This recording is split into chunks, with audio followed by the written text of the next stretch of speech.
it was Schroeder's idea that he suddenly realised that after the Beatles there was a huge amount of rock and roll talent in Liverpool, a huge amount.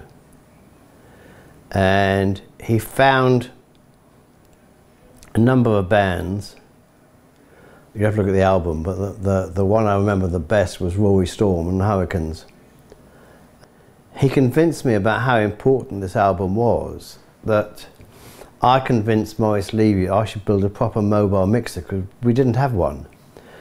At that time we had a very big EMI console in the control room at Levy's, so we couldn't take that. So I said, okay, I'll design a mixer to take. He said, will this be better than the last one you designed? I said, yes, Mr. Levy, it will be.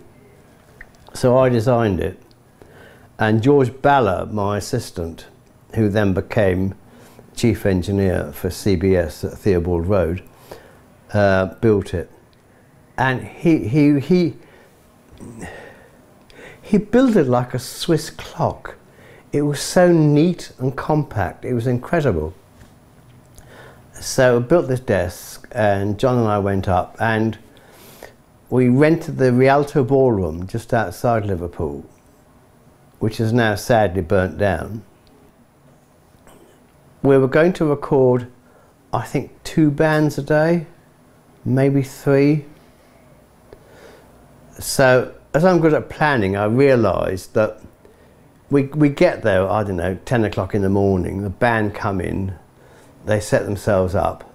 Having recorded them, then we got to sit there while that band disassembled another band. So I came up with these things that were now called, what are they called now?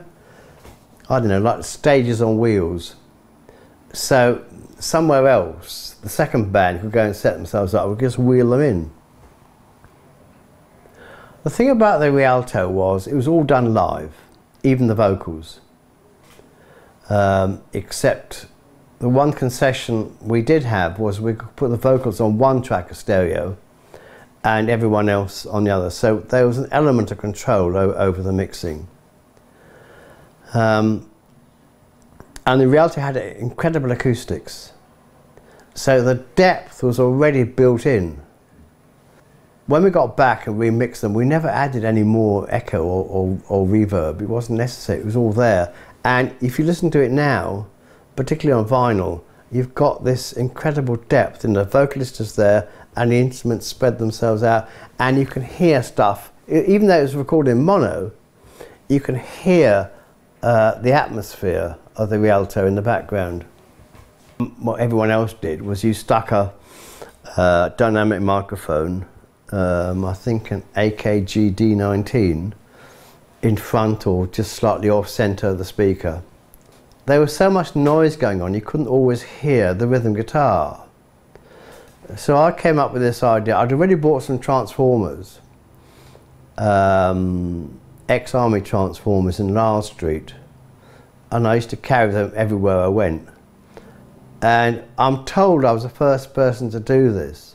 I'd get 2 cock clips and stick them on the speaker connectors into the transformers and straight into the mixer, which, as I say, I'm told is the first time that direct injection was used.